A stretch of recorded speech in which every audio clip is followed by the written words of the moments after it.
Okay, welcome back to the Canadian Tax Secrets podcast. This is Rylan Olson here again.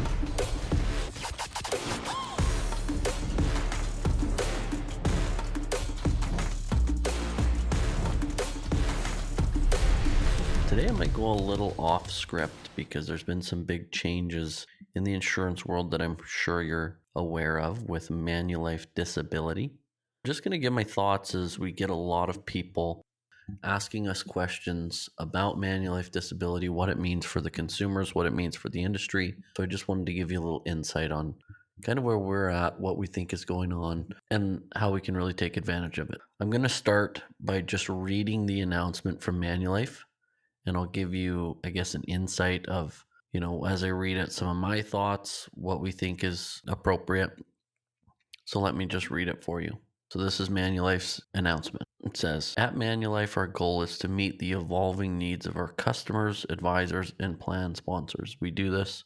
We're constantly evaluating our organization to determine where we can gain efficiencies, what we can stop doing, and how we can prioritize the production that matter most to Canadians. Pretty interesting how we can prioritize products that matter most to Canadians. Does that mean disability? They don't think that matters to Canadians? I don't know. Interesting.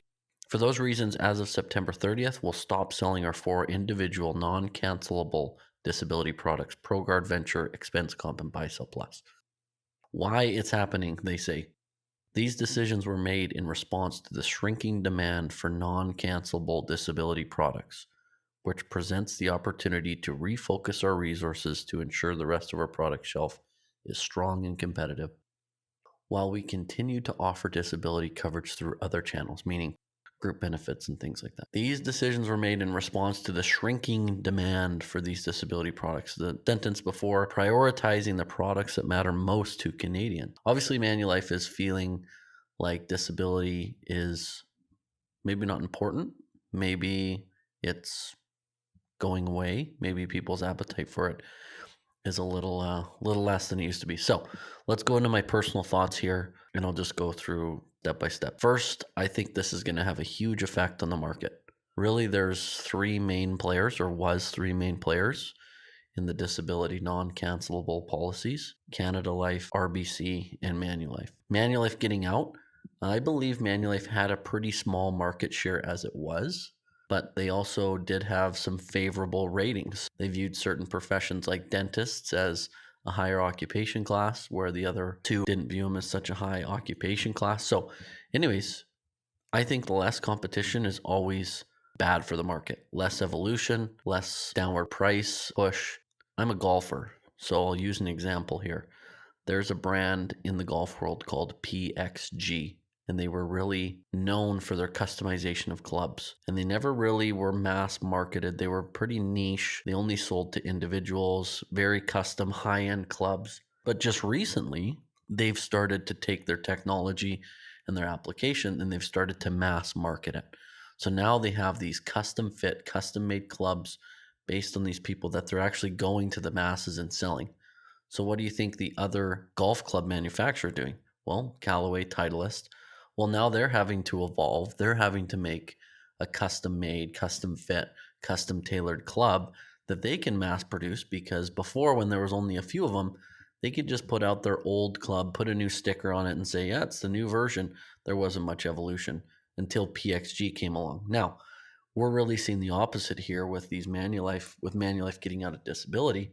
Well, Manulife gets out. Well, there's no need to evolve. If you've got, if there's 2 people that really own the market, they don't really have any pressure to make a better product. I hope that's not the case. I hope that insurance companies are obviously going to continue to make better products, continue to make it cheaper for their clients. But do I see that happening? Probably not. So that's scary for me. Next thought, I think, like Manulife has said, prioritizing the products that matter most and a shrinking demand for these type, I think that's true. I think with Manulife leaving the industry, we're actually going to see less and less people purchase disability. I am a big proponent.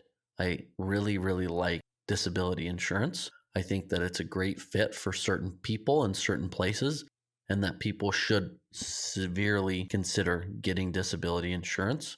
But I think less people are just going to say, you know what? I don't want it. I'm not going to do it. I'm done. So I think it's going to be harder, or it's going to be a tougher marketplace for people to get insurance, because I just think people are going to stop believing in the product. The other thing that I see happening with disability is I think it's getting harder and harder to actually get claims through on disability. I think now, as we're doing applications, we're seeing the insurance companies are being very, very particular in who they take and in what circumstances they take them. We see a lot of mental health exclusions, meaning you can't get paid on your disability if you have a mental health disability and you can't go to work because of a mental health issue. We see lots of other exclusions of, like, your back, if you've got a bad back, or if you've got a history of depression or any history, these companies are either outright denying or they're excluding. So I think it's harder and harder to get on claim.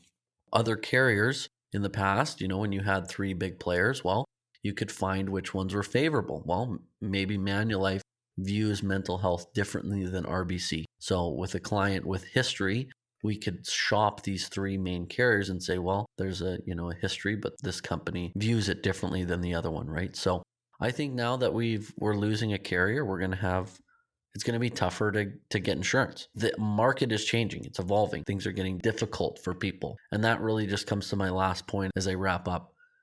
I think personally that insurance, and this is proving it, my points, insurance is becoming more and more of a commodity to the people that are healthy and the people that are wealthy. The people that are healthy and wealthy have access to these products. The people that are not wealthy and have past issues or past health concerns are either getting rated so that it's nearly impossible to afford, they're getting exclusions, which makes it almost impossible to claim, or they're getting outright denied. It's very difficult for people who are, have past health issues or don't have the money to pay to get these things. What can you do? Well, people should be buying insurance earlier and then locking in their insurability. It's getting more and more expensive. It's getting harder to claim. It's getting more of a commodity for the wealthy, and people need to take their insurance seriously, because in the past we've looked at it as, something that people should just get on the side or haven't really taken it too serious. But now with these changes, I can see a big wave happening. Maybe Manulife is just the first company. Maybe there's going to be more. Maybe there's going to be more products that fall and more niche exposure for these companies, and they're going to just, sell only a few products to a few people. Big changes. Thought that I would just give you my thoughts, some outlines on what we're seeing, what we think is going to happen with the overall market. And I hope that this has been helpful for you and been informative on the Manulife disability news that just came out. Thanks. We'll see you in the next episode.